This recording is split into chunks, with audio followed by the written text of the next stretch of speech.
The partnership between David and Mark was the stuff of industry legend. For 15 years, Miller and Shaw wasn't just the name on the door of their award-winning creative agency, it was a brand synonymous with innovation, integrity, and a near telepathic creative synergy.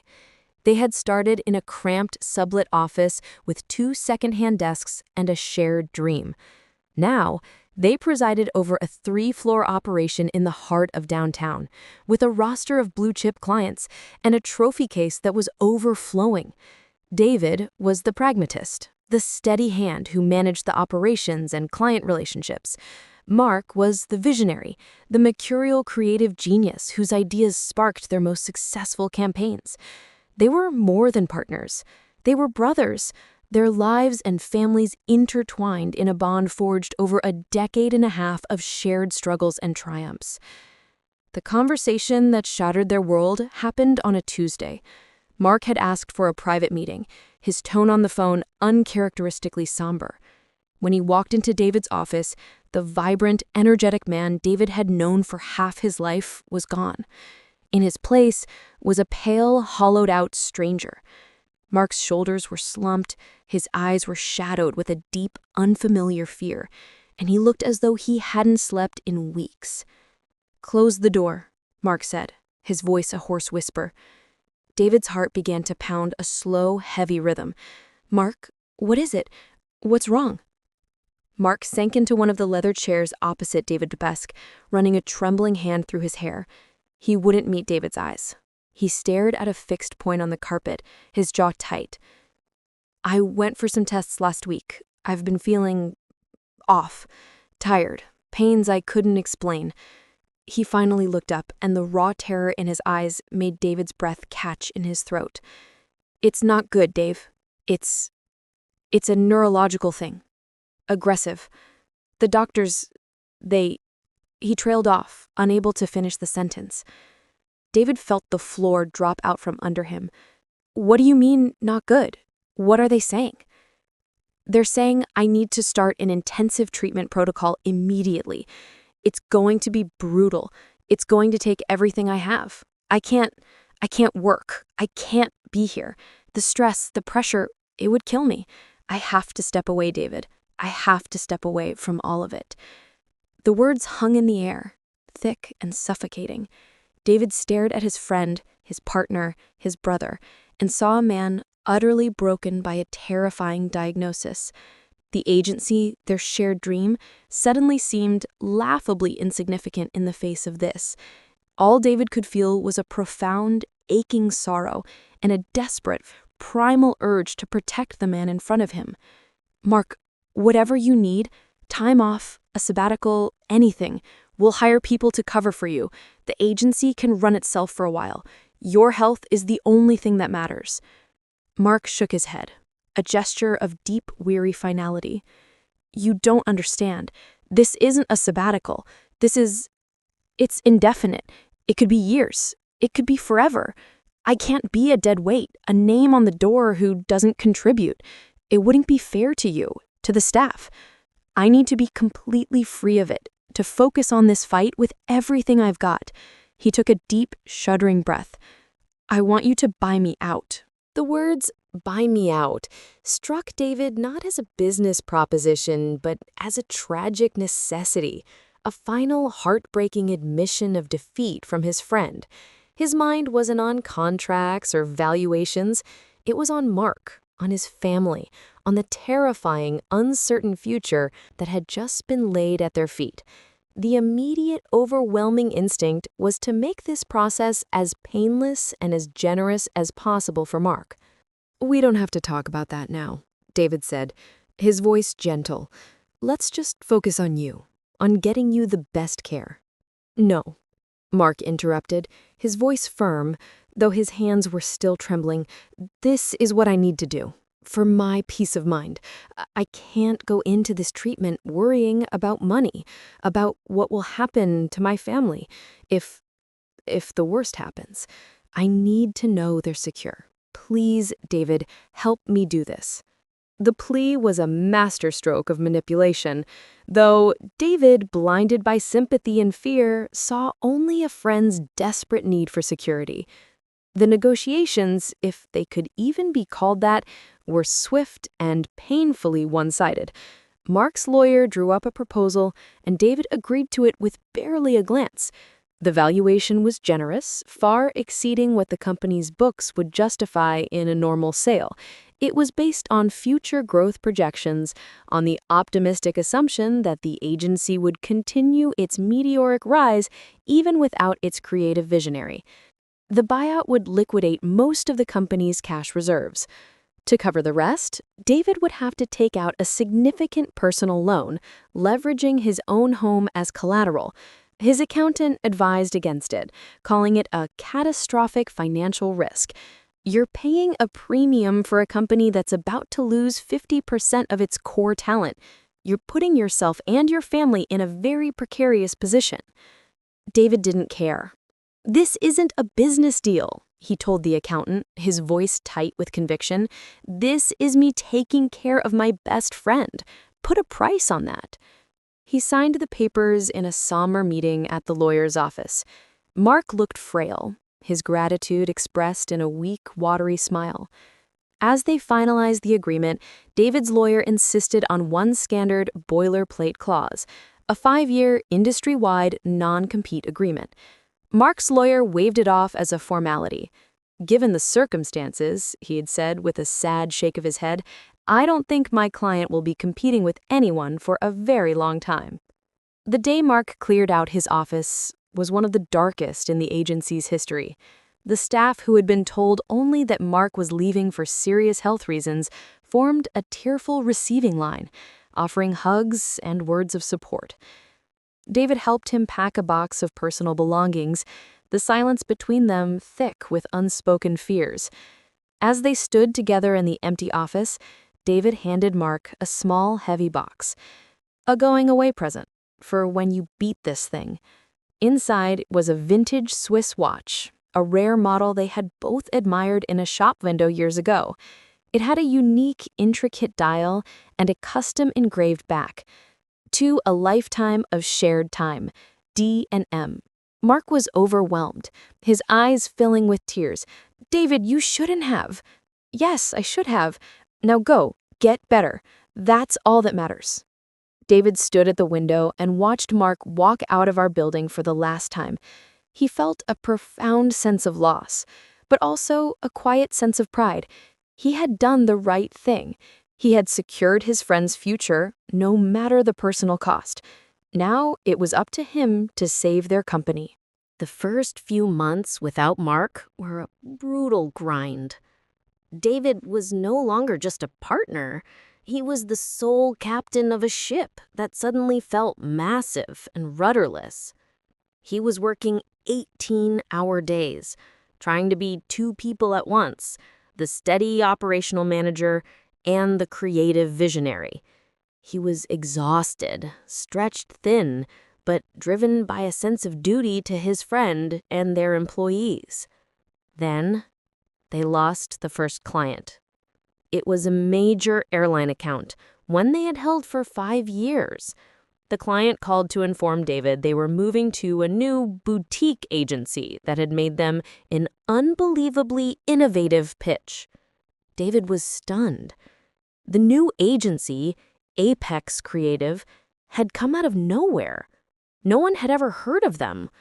A week later, a long-term beverage client followed suit, lured away by the same mysterious competitor.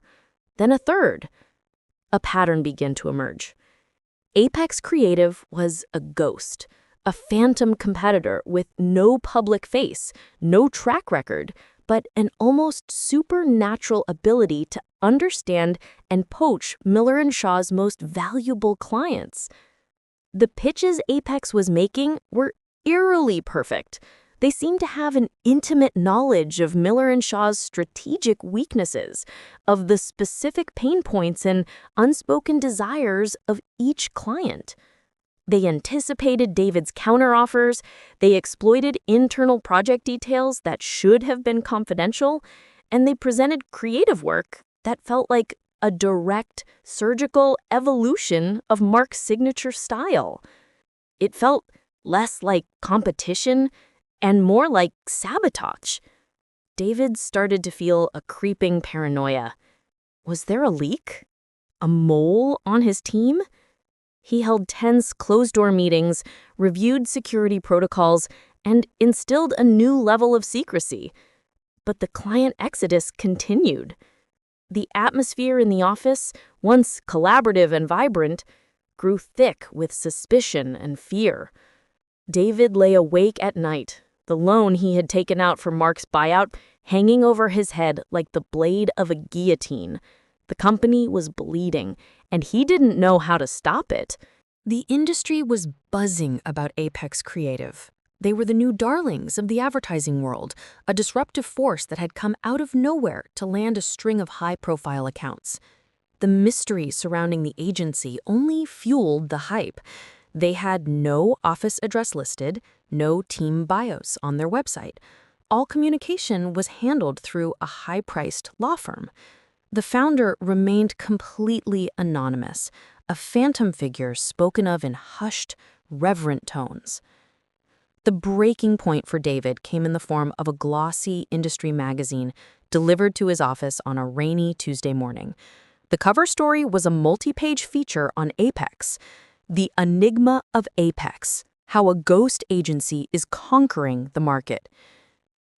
David's hands trembled as he read the article. It was a fawning profile filled with quotes from former clients of his, praising Apex's visionary and unflinching creative direction. The article speculated wildly about the founder's identity, throwing out the names of various industry legends. The founder, the journalist wrote, had refused to be interviewed or photographed directly, insisting on maintaining his privacy.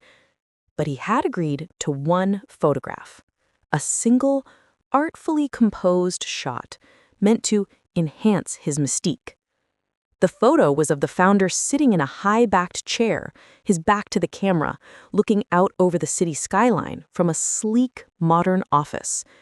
He was a silhouette, an anonymous figure of power. David stared at the image, a cold knot of dread tightening in his stomach. He zoomed in on the photo on his tablet, his eyes drawn to a single detail. The man's left hand was resting on the arm of the chair, and on his wrist was a watch. It was a vintage Swiss watch with a unique, intricate dial. David's breath caught in his throat. He felt the air leave his lungs in a single, painful rush. He would know that watch anywhere. He had spent months searching for it.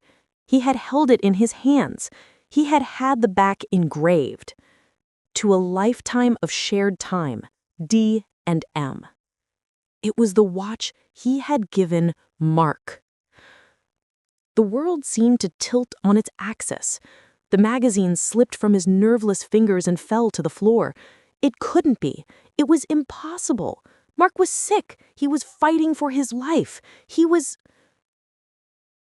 The lies, the coincidences, the uncanny perfection of Apex's strategy, it all crashed together in his mind, forming a picture of a betrayal so monstrous, so diabolical, that he could barely comprehend it. The diagnosis, the sob story, the sympathetic buyout, it was all a lie, a grand, elaborate, and devastatingly successful con. Mark wasn't sick, he was a thief. And he used David's love and loyalty as a weapon against him, stealing their clients, their future, and 15 years of friendship, all to build a rival empire on the ashes of their own. For a full day, David was paralyzed by a fury so cold and absolute, it felt like a physical illness. The betrayal was a poison, coursing through his veins, tainting every memory of his 15-year friendship. He wanted to scream, to break things, to call Mark and unleash a torrent of rage. But he didn't. The businessman in him, the pragmatist, took over. Rage was an indulgence. What he needed was not catharsis, it was irrefutable proof. The photograph was damning, but it was still circumstantial. Mark could claim he'd sold the watch. He could invent 100 different lies. David needed to see him, to catch him in the act, to strip away every last shred of plausible deniability. He needed to set a trap. He called his most trusted senior associate, a sharp, loyal woman named Karen, who had been with the agency for a decade. In the sanctity of his office, he laid out the entire sordid story. Karen listened, her expression shifting from confusion to shock and finally to a quiet, simmering anger on David's behalf. "What do you need me to do?" she asked, her voice firm. "I need you to become the most attractive potential client in the country," David said, a plan beginning to form in his mind. They spent the next 2 days building a flawless cover. They created a shell corporation for a fictitious luxury electric vehicle company called Aura Motors. They designed a brand identity, a product roadmap, and most importantly, a projected 10-year marketing budget that would make any agency founder salivate. It was a whale, a career-making client. Posing as the CEO of Aura Motors, Karen initiated contact with Apex Creative through their law firm, expressing a keen interest in their work and requesting a top-level pitch meeting directly with the mysterious founder. As David had predicted, the lure of such a massive high-profile account was too tempting for even the secretive Apex to resist. After a week of careful formal communication, a meeting was set. The founder himself would be leading the pitch. The trap was laid. The meeting was scheduled at a neutral location, a private conference room in a luxury hotel downtown. On the day of the meeting, David and Karen arrived early. David did not go into the conference room. Instead, he took a position in an adjacent empty room with a connecting door, which Karen had reserved for a private call. He left the door cracked just enough to hear. Karen, embodying her role as a powerful CEO, entered the conference room. A few minutes later, David heard the door open again and the confident, familiar footsteps of his former partner. He heard Mark's voice, smooth and charismatic, the voice he had used to charm 100 clients. "Karen, a pleasure to finally meet you in person," Mark said. "Welcome, I'm Mark Shaw, founder of Apex Creative." David's eyes closed. Hearing the name, The Lie, stated so baldly, was a physical blow. He listened as Mark launched into his pitch. He was brilliant, of course, passionate, visionary, and utterly convincing. He spoke of his new chapter, his renewed focus, never once mentioning an illness. He was a man in the prime of his life, at the top of his game. After 20 minutes, just as Mark was reaching the crescendo of his presentation, David pushed open the connecting door and walked into the room. The effect was instantaneous. Mark stopped mid-sentence, his mouth hanging open, the color drained from his face, replaced by a ghastly, chalky pallor. The confident CEO vanished, replaced by a man caught in the blinding headlights of his own deceit. For a long, silent moment, he just stared, his eyes wide with pure, unadulterated shock. "Hello, Mark," he said, his voice quiet, devoid of rage, filled only with a profound, icy calm. "You're looking well. The treatment seems to be working wonders." The sarcasm was a scalpel, sharp and precise. Mark flinched as if he'd been struck. He looked from David's cold, hard face to Karen's unforgiving one, and in that moment, he knew the game was over. The trap had sprung. The betrayal, so carefully concealed for months, was now laid bare under the harsh fluorescent lights of the hotel conference room. The silence in the room was absolute, broken only by the sound of Mark's ragged breathing. The shock on his face curdled into a cornered animal's panicked fury. "What is this?" he stammered, looking at Karen. "Who is this?" "This is my business partner," Karen said, her voice dripping with ice. "And our business is concluded." She stood up, gathered her things, and walked out of the room, leaving David alone with the ghost of his friend. 15 years, Mark, David said, his voice a low, dangerous rumble. I leveraged my house for you, my family's security. I grieved for you. I thought you were dying. Business is business, David, Mark finally managed to say, the words a pathetic echo of a ruthless creed he was not built to embody. You would have done the same.